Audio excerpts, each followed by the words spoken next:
End gold buyers, మీ కష్టాల్లో నమ్మకమైన మీ ఆత్మీయ నేస్తం. ఊరు రాయదుర్గం. ఆ గ్రామ ప్రజలకి కనిపించిన దైవం సుంకులమ్మ అయితే, కనిపించే దేవుడు మీ నాన్న సూర్యనారాయణ. మీ నాన్న రఘుపతి గారు కాలేజ్ రోజుల నుంచి ప్రాణ స్నేహితులు. వారిద్దరి మధ్య ఉన్న స్వచ్ఛమైన స్నేహం వల్ల మీ నాన్న మాట కోసం రఘుపతి గారు తనకున్న 3000 ఎకరాల్ని రాయదుర్గం కూలీలకి కౌలుకిచ్చి వాళ్లకు బతుకుదెరువు చూపించారు.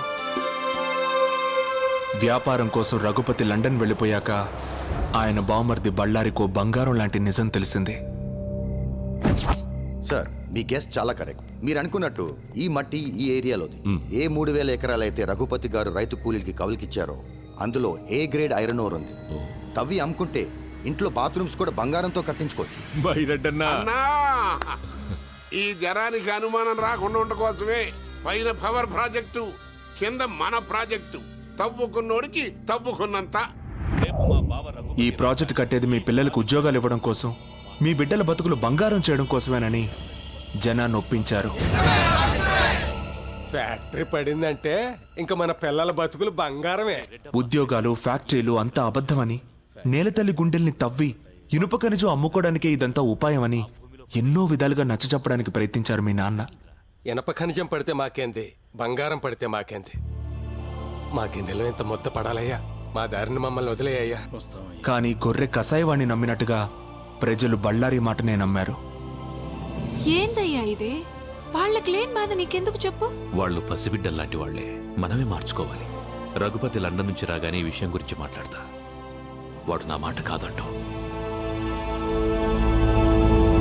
ఎక్కడే నిజాన్ని శంకుస్థాపనకొస్తున్న రఘుపతికి చెప్పేస్తాడోనని రాత్రికి రాత్రే మీ నాన్నని ఎత్తుకెళ్లారు. రఘుపతి ఊరు వదిలి వెళ్లే వరకు నోరు విప్పితే నిన్ను మీ అమ్మని చంపుతానని బెదిరించారు. ఆ తర్వాత రోజు రఘుపతి గారు లండన్ నుంచి వచ్చారు. ఊరందరి కళ్ళు రఘుపతి గారి కోసం చూస్తుంటే ఆయన కళ్ళు మాత్రం మీ నాన్న కోసం వెతికాయి. సూర్యనారాయణ వేస్తాడనుకున్నాను. ఏడి బళ్ళారివాడు పేదోళ్ళకి మేలు జరిగితే మొక్కు తీర్చుకుంటానని శ్రీశైలం వెళ్ళాడు. ఓహో, ఏదైనా ఒకరోజు తెల్లవారుజామున సూర్యుడన్నా ఆలస్యంగా వస్తాడేమో కానీ నేనొచ్చానని తెలిస్తే సూర్యనారాయణ ఆలస్యంగా రాడే అని అనుమానించాడు. ఆ అనుమానంతోనే ఇంటికెళ్ళాడు. మీ అమ్మ పెట్టిన కన్నీళ్లతో జరిగింది తెలుసుకున్నాడు.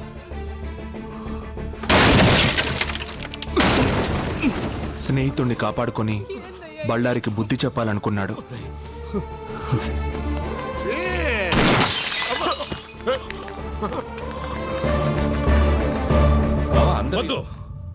పొండి, ఊరొదిలి వెళ్ళిపోండి.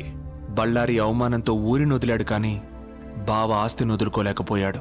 మన ఊళ్ళో ఈ రోజు నుంచి కౌలుదారులుండరు, పట్టాదారులే ఉంటారు. వచ్చే పౌర్ణమి రోజు నా కూతురు చైత్ర పుట్టినరోజు. ఆ రోజు సుంకులమ్మ సాక్షిగా నా కూతురి చేతుల మీదుగా మీకు పట్టాలిచ్చి మిమ్మల్ని శాశ్వతంగా రైతుల్ని చేస్తాను.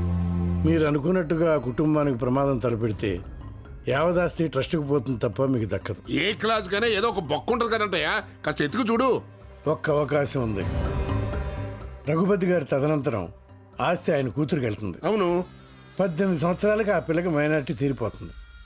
ఆ తర్వాత ఒకే ఒక్క సంతకంతో ఆస్తి అంతా మీ సొంతం అవుతుంది. తెల్లవారితే కూలీలంతా రైతులవుతారు. తెల్లవారింది. ఊరంతా పండగ వాతావరణంలో బయలుదేరారు. కానీ నువ్వు కలువుపోలకు వెళ్ళగానే దారుణం జరిగింది.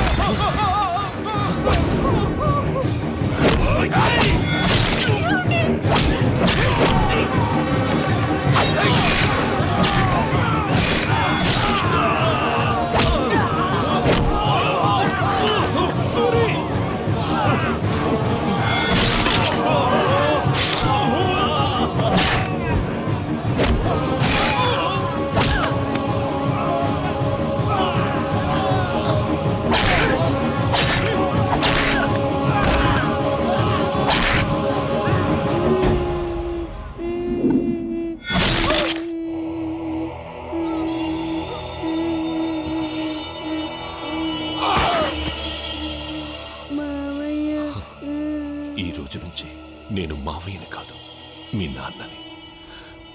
ఆస్తి కోసం అమ్ము నక్కును చేర్చుకొని తండ్రయ్యాడు బళ్ళారి.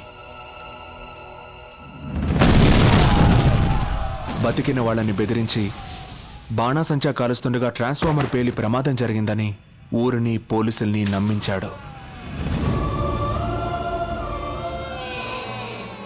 నీళ్లతో తడవాల్సిన నేల నెత్తురుతో తడిసింది. మట్టి కోసం పోరాడిన మీ నాన్న మట్టిలోనే కలిసిపోయాడు.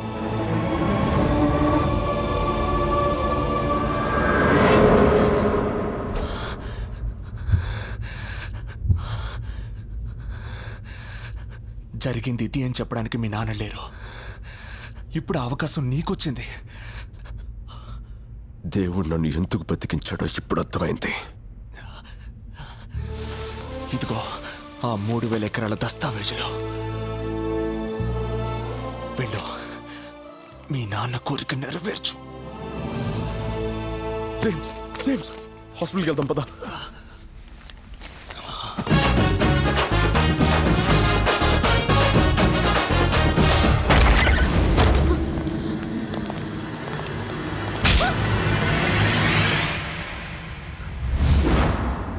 ఏంటే నన్ను చూస్తే భయం వేయడం లేదా?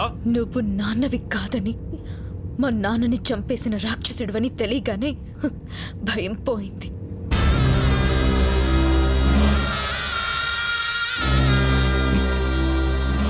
ఇంతప్పటి నుంచి పెంచాను.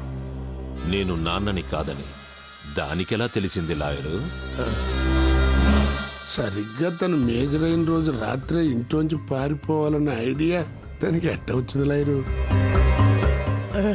నన్ను అడుగుతున్నారేంటండి? నాకేం తెలుసు? నీకు తెలియకుండా నీ కొడుకు జేమ్స్ ఫారెస్ట్ లో ఏం చేస్తున్నాడ్రా? నీకు తెలియకుండా నీ కొడుకు దీన్ని కాపాడడం కోసం ఎందుకు పడిచేస్తున్నాడ్రా? తెలుసురా, నేను పంపితేనే నా కొడుకు అమ్మును కాపాడటానికి ఫారెస్ట్కి వెళ్ళాడు. యుద్ధంలో గెలవాలంటే ముందు చనిపోయేది సైనికులే నాన్న అని చెప్పి మరీ ప్రాణాలు తెగించాడ్రా. అసలు ఈ కథకి ఆక్సిజన్ పోసిందే నేను. ఏంట్రా అలా చూస్తున్నారు? మీలాంటి వ్యధలు చేసిన పాపాలు అంత తొందరగా మర్చిపోరు. ఒక్కసారి చేసిన గుర్తుకు తెచ్చుకోండి. ఆస్తి మీ సొంతం కావాలంటే 15 సంవత్సరాలు మీరు ఓపిక పట్టాలి. తను మేజర్ అయితే ఆస్తి మీ సొంతం చేసుకోవచ్చని ఆ రోజు మీకు చెప్పింది మీ మేలు కోసం కాదురా, అమ్ము మీ నీడలో సేఫ్గా ఉండటం కోసం. ఎదిగే తన వయసుతో పాటు నిజాన్ని నూరిపోశాను.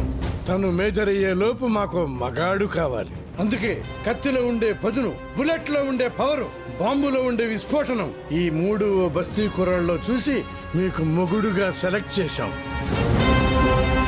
రే, నా పక్కనే ఉంటూ నా ఉప్పు తింటూ ఎట్టా చేసావరా ఇదంతా? నిన్ను చూసే నేర్చుకున్నాను బళ్ళారి. ఏయ్! చంపరా! 1000 గడపల్లో దీపాలు వెలగాలంటే మన ఇంటి దీపం ఆరిపోయినా పర్లేదన్నాడురా నా కొడుకు. కానీ చంపే ముందు మీరందరూ ఏమవుతారో ఆలోచించుకోండి. ఏంట్రా ఆలోచించేది? నీ బస్తి నా కొడుకు వచ్చి మా ఇంట్లో దీపాలని ఆరుతాడా?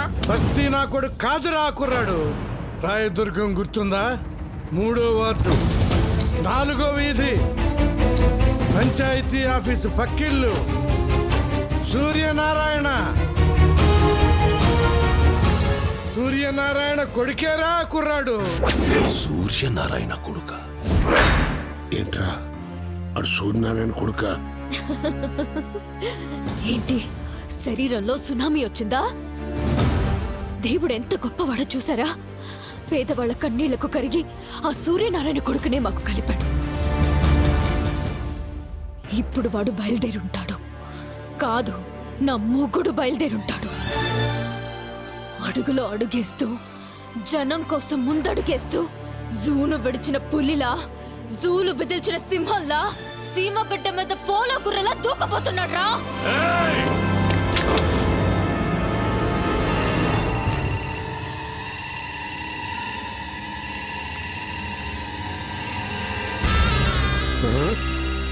వీడి కొడుకు మాట్లాడో. ఇది వాడికి హ్యాండ్ ఓవర్ చేసిన డాక్యుమెంట్స్ తీసుకుని రాయదుర్గానికి రమ్మను. ఎక్కడి నుంచి అయితే వాడు తప్పించుకున్నాడో అక్కడే వాడిని ఫినిష్ చేస్తాం. లేకపోతే ఇది ఇక్కడే దచ్చది. మాట్లాడో.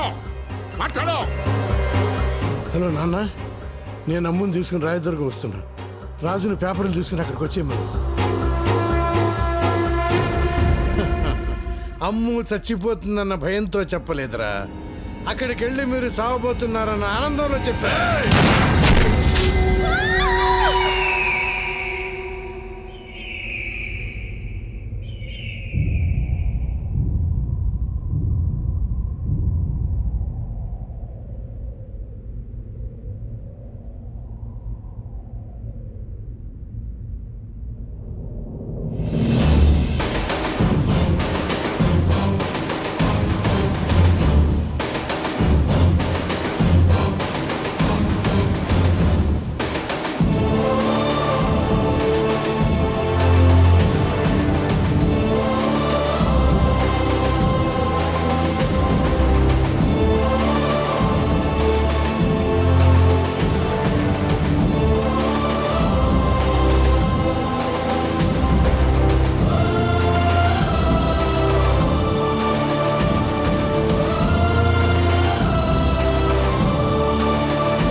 అదే నడక, అదే పొగరు.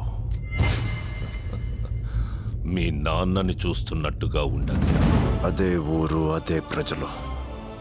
కానీ ఇప్పుడు ఇక్కడ జరగబోయేది చరిత్ర అవుతుంది. పిల్లకాకివి చరిత్ర రాసేంత వయసు కాదురా నీది. రాయ్ ముసలోడా, చరిత్ర రాయడానికి వయసుతో పని లేదు. ప్రజల అండుంటే చాలు. అది మాకు ఎప్పుడూ ఉంది. ఏం చూసుకుంటా నీకింత పొగరు? రేయ్, ఏదో చూసుకుని తొడలు కొట్టే టైప్ కాదురా నేను. ఇచ్చిన మాట ప్రకారం ఇవిగో దస్తావేజులు. అమ్ము ఎక్కడా? అమ్ము ఇక్కడ లేదు. ఎక్కడుందో ఇక్కడున్న అందరికీ తెలుసు. కానీ ఎవ్వడూ నోరు విప్పడు. అక్కడ చూడు.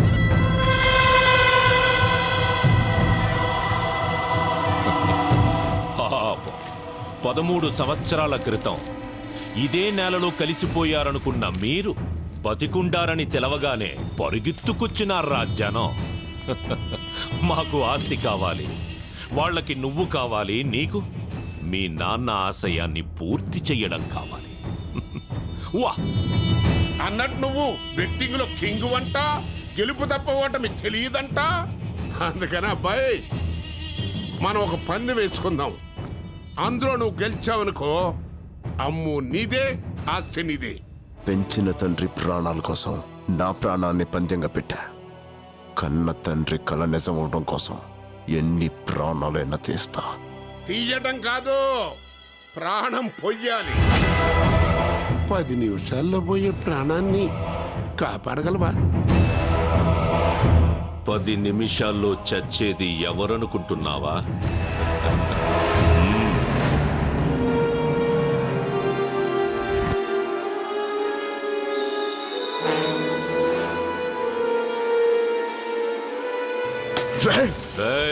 అరవకు. ఏ ఊరి కోసం మీ వాళ్ళందరూ ప్రాణాలు వదిలారో అదే ఊళ్ళో నీ అమ్ము ఉంది. సుంకులమ్మ మీద ఒట్టేసి చెప్తున్నా, 1000 గడపన్న ఆ ఊళ్ళో నీ అమ్ము ఏ గడపలో ఉందో కనిపెడితే చచ్చిన మీ నాన్న ఆశయం బతుకుతుందిరా. వెళ్ళో.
సూర్యనారాయణ పెట్టంటే.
ఎప్పటిదాకా కరెంటు కోత చూసాం, వరి కోత చూసాం, ఊరికి ఓచ కోత అంటే ఏంటో చూపించు బాబు.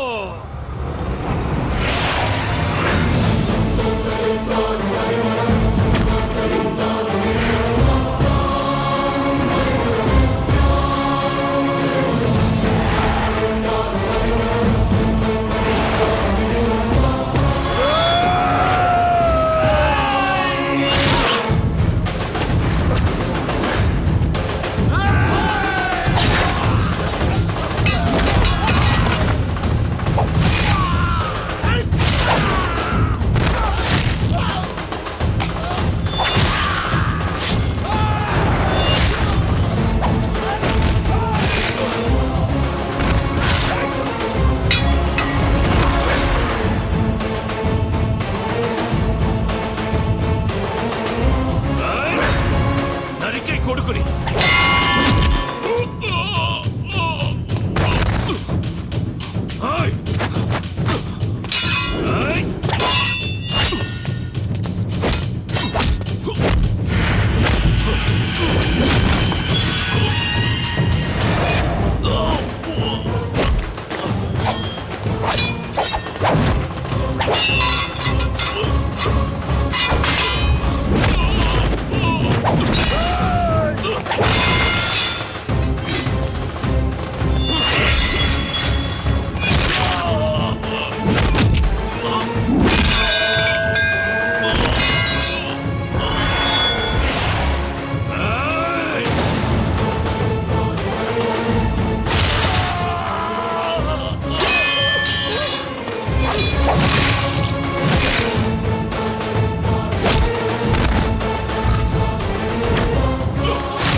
నీ చేతుల మీదుగా పట్టాలు పంచాలని